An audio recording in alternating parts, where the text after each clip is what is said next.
So from there, you became involved in AEW and did matches on Dark and Elevation. I understand against Colt Cabana, Evil Uno, the Acclaimed, etc. What first part of the question is, how did you get booked there? What was your feeling like working there as opposed to NXT? And then I'll ask part B. Right after my tryout, I believe the vice president of talent relations was Canyon Seaman with WWE. Told us just hang tight, wait, for a couple of months. We're on a budget cut, and Regal gave me a compliment for my promo because I cut a promo in Tamil. That's also another language. That's my mother tongue. So they were like, yeah, I mean, I use Tamil and English. So they like my promos and everything. So Seaman said, like, wait, hang tight. We'll definitely be in touch with people.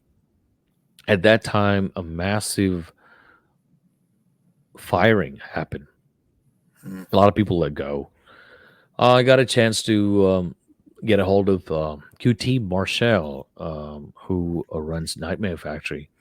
So he invited me to Nightmare Factory, and I went there. And I think he invited me for a tryout match or something. Like it was a 5-minute match with QT in the ring, and it went well. He said, "I'm good. I'm okay," And I still remember the conversation. We went to his office room, and this is honest to God truth. I'm not making anything up here. He said, "Okay, first year we'll like to have you in the AW. First year we'll like to offer you 50K. Second year 70K. Third year 90K. But Tony Khan likes to see you in the ring." So that's how it all happened. And I remember Cody Rhodes was there as well. And I went to do AEW Dark. It was one of the Nightmare Factory student and myself against Evil Uno and Colt Cabana. After the match, we were in the back. Tony Khan came to us. He was like, "That was so fucking awesome. It was so good. I like what you did out there. It's really cool." And I'm under the impression, okay, this is it. I'm going to get the contract. Um, I think we were staying in Marriott Hotel later that night. So this was the time period where they were filming a couple of months of content, like because of COVID, fans were not allowed at that Daily's place. We wrestlers, independent wrestlers, were acting as fans, and of course, we all get an opportunity to be part of AW Dark, and you know. So it was that time we went back to the hotel. People were having fun, having good times, and everything. I still remember I was sitting on the corner. John Moxley was so drunk, and he came and sat next to me. He started asking questions, and I was answering whatever it was. Uh, then I get a text from QT. He's like, "Hey, don't overstay." I think around 3 or 4 o'clock in the morning, and I had insomnia, and I was like, "Okay, I don't need any heat." I tried to get up and leave. Moxley was like, "No, where are you going, man? I'm talking to you. Come on." I was like, "He wouldn't let me." Then some other guys, Excalibur, Rocky Romero, and some other guys came in, sat in front of me, sat next to me. They wouldn't let me go. I ended up staying there for a couple of hours.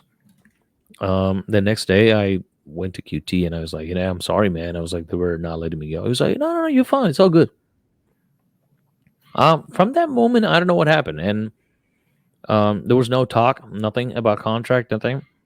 And I'm following up with QT, and he said, "We're planning on doing a show for India, for Indian Republic Day, whatever. We're looking for more Indian wrestlers. So we are planning on putting something together for India, and we still have ideas for you." Then he was like, "Hey, how about 35K per year? Is that okay?" I was like, "Yeah, sure. I just want to wrestle. That's all that matters. I don't care." But sure. Then that changed. Then it was like, "How about $500 just to come here at my factory and train? $500 a week." I was like, "Yeah, sure, no problem." Then he asked me to gain some weight, gain some muscles, then make a gear that looks or resembles Jinder Mahal, whatever.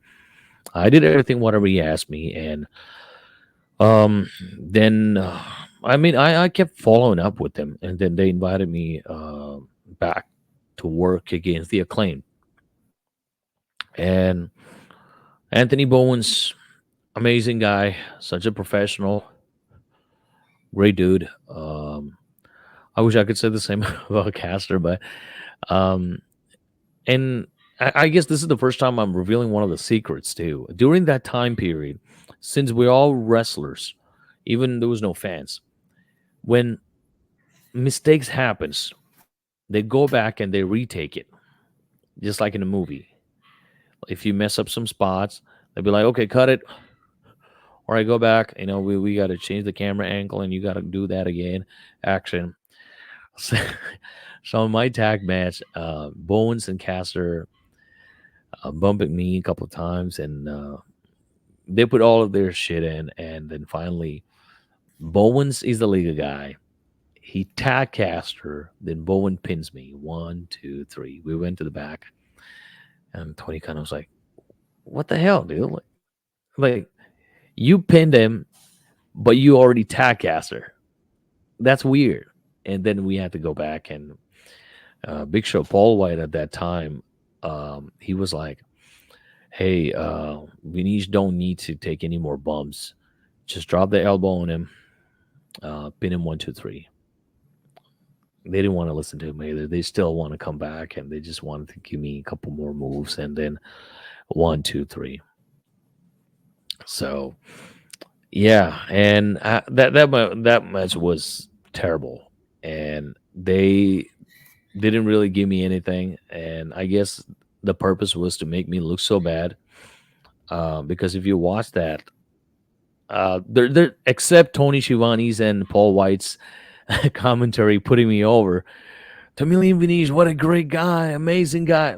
I mean, I'm grateful for them, but apart from that, when you see the visual, there's nothing out there for me. So yeah, I Mhm. mean that was my experience, and then after that, um, I've been told I don't have any opportunities. I will have no contract, nothing. I won't be coming back to AEW because I have heat, whatever it was. Yeah.